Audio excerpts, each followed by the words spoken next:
Hello guys, we are back with yet another movie review. അപ്പോൾ ഇന്ന് നമ്മൾ സംസാരിക്കാൻ പോകുന്നത് മലയാള സിനിമയിൽ ഏറ്റവും നോട്ടീസബിൾ ആയിട്ട് മാറിയിട്ടുള്ള രണ്ട് പേരുകളാണ് ജിത്തു മാധവനും ചിദംബരവും.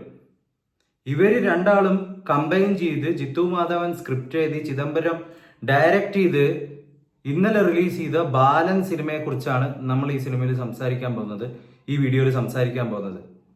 അപ്പോൾ ആദ്യം തന്നെ പറയട്ടെ, ഞാൻ ഈ സിനിമ കണ്ടത് വടകര കീർത്തി സിനിമ തിയേറ്ററിൽ വെച്ചിട്ടാണ്.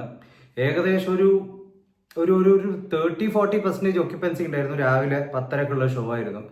അപ്പോൾ സിനിമയുടെ ഒരു ദൈർഘ്യം എന്ന് പറഞ്ഞാൽ ഒരു 2 മണിക്കൂർ 30 മിനിറ്റ് അങ്ങനെ എന്തോ ഉള്ളൂ സംഭവം. അപ്പോൾ ഒറ്റ സ്ട്രെച്ചിൽ ഈ സിനിമ ഇരുന്ന് കാണുമ്പോൾ നമ്മളിങ്ങനെ ഇരുന്ന് കണ്ടുപോകും. ഒരു പോയട്രി പോലെയൊക്കെ മനോഹരമായിട്ടുള്ള ഒരുപാട് മൂവ്മെന്റ്സും സീൻസും വിഷ്വൽസും ഒക്കെ ഉണ്ട് ഈ സിനിമയിൽ. എടുത്തു പറയേണ്ടതെന്ന് പറഞ്ഞാൽ നമ്മുടെ ഷൈജു ഖാലിദിന്റെ സിനിമറ്റോഗ്രാഫി ഈ സിനിമയിൽ മാറ്റി നിർത്താൻ പറ്റാത്ത ഒരു ഘടകമാണ്.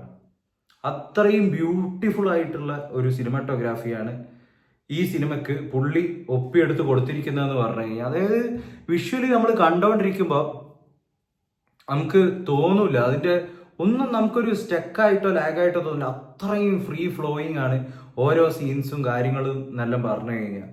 അതുപോലെ തന്നെ എടുത്തു പറയേണ്ട വേറൊരു സംഭവമാണ് ഇതിലത്തെ കാസ്റ്റിംഗ്. ഗണപതിയാണ് കാസ്റ്റിംഗ് ചെയ്തിരിക്കുന്നത്. Absolutely good work. ആ ചെറിയ കുട്ടി ചെയ്തിരിക്കുന്ന ആരാണെന്ന് എനിക്കറിയില്ല, പേരറിയില്ല. ആ ക്യാരക്ടർ ചെയ്തിരിക്കുന്നത് അതിന് ഒരുപാട് പേരുകളുണ്ട്, അത് നമുക്ക് സിനിമ കണ്ടു കഴിഞ്ഞാൽ മനസ്സിലാവും. അതുപോലെ തന്നെ ലീഡ് റോൾ ചെയ്തിരിക്കുന്ന ഫീമെയിൽ ഇത് ചെയ്തിരിക്കുന്ന അവരുടെ ആക്ടിങ്, അതുപോലെ നമ്മുടെ എന്താ പറയുക, ഇവരുടെ പേരെന്തായിരുന്നു പെട്ടെന്ന് മറന്നു, ബീന പണിക്കര, അവരുടെ പേര്, അവരുടെ സംഭവം അടിപൊളിയായിരുന്നു. കിടിലനായിട്ട് തന്നെ ആക്ട് ചെയ്തിട്ടുണ്ട്. അതുപോലെ തന്നെ നമ്മുടെ ലാലിന്റെ മോൻ ജീൻ പോള്, ഇവരുടെ എല്ലാവരുടെയും ആക്ടിങ് കാര്യങ്ങളെല്ലാം മനോഹരമാണ്. പക്ഷെ എന്നാലും ഇതിന് പ്രശ്നമുള്ള ഒരു സംഭവമുണ്ട്. എന്തോ എനിക്ക് പേഴ്സണലി ഈ ഒരു സിനിമ കണ്ടോണ്ടിരിക്കുമ്പോൾ സിനിമ ഇങ്ങനെ നമ്മൾ ആദ്യം ഇങ്ങനെ കണ്ടങ്ങ് തീർന്നു, അത്രേ ഉള്ളൂ. ആ സിനിമയെ ഒരു മെമ്മറി പോലെ, അല്ലെങ്കിൽ നമ്മൾ അതിലോട്ടേക്ക് എഴുകിച്ചില്ല എന്ന് പറയില്ല, എന്താ പറയുക, അതിൽ ഇറങ്ങി ഒരു മൂവിയിൽ നമ്മൾ ചെന്ന് പെടില്ലേ, അങ്ങനെ ഒരു കൈൻഡ് ഓഫ് സംഭവം ഉണ്ടായിട്ടില്ല. അതായത് ഒരു നല്ലൊരു എന്താ പറയുക, ഒരു സിനിമ കണ്ടു, വിഷ്വലി നന്നായിരുന്നു, സിനിമാറ്റോഗ്രാഫി നല്ലതാണ്, ആക്ടിങ് നല്ലതാണ്, ഭയങ്കരമായിട്ടുള്ള ഒരു ഇതാക്കിപ്പിക്കുന്ന അല്ലെങ്കിൽ നമ്മളെ ത്രസിപ്പിക്കുന്ന തരത്തിലുള്ള ഒരു കഥ, അങ്ങനെയുള്ള ഒരു മൂഡിലോട്ടേക്ക് നമ്മൾ അതിൽ ഇൻവോൾവ് ചെയ്യിപ്പിച്ച സിറ്റുവേഷൻസ് അങ്ങനെയൊന്നും തോന്നിയിട്ടില്ല. അതുപോലെ തന്നെ സ്പെഷ്യൽ അപ്പിയറൻസ് ആയിട്ട് ടൊവിനൊക്കെ ഉണ്ട്, മേക്കപ്പ് ഒക്കെ അടിപൊളി നല്ലതായിരുന്നു. അത് ട്രെയിലറിൽ തന്നെ ആൾക്കാർ കണ്ടിട്ട് മനസ്സിലാക്കിയിട്ടുള്ളതാണ്. അപ്പോൾ പിന്നെ വേറൊരു സംഭവം, ക്ലൈമാക്സ് ഭയങ്കര സ്റ്റണ്ടിങ് ആണ്, ഷോക്കിംഗ് ആണെന്നൊക്കെ കുറെ ആൾക്കാർ പറയുന്നൊക്കെ കേട്ടു. ക്ലൈമാക്സ് നല്ലതാണ്, പക്ഷെ നത്തിങ് ഗ്രേറ്റ്. അതായത് ഒരു മെമ്മറബിൾ ആയിട്ടുള്ള ഒരു ഔട്ട്സ്റ്റാൻഡിങ് മൂവ്മെന്റ് ഉണ്ടാവില്ല. ഇപ്പൊ നമ്മളിപ്പോൾ ദൃശ്യം പാർട്ട് 1 എടുത്തു കഴിഞ്ഞാൽ അതിന്റെ ക്ലൈമാക്സ് എന്ന് പറഞ്ഞാൽ ഒരു മെമ്മറബിൾ സംഭവമാണ്. അതുപോലെ തന്നെ ഒരു സിനിമയിൽ ഒരു മെമ്മറബിൾ പാർട്ട് ഉണ്ടാവില്ല. ഇതാണ് ഈ സിനിമയുടെ എന്താ പറയുക, സെല്ലിംഗ് പോയിന്റ് എന്ന് പറഞ്ഞിട്ട് നമുക്ക് പറയാൻ പറ്റില്ല.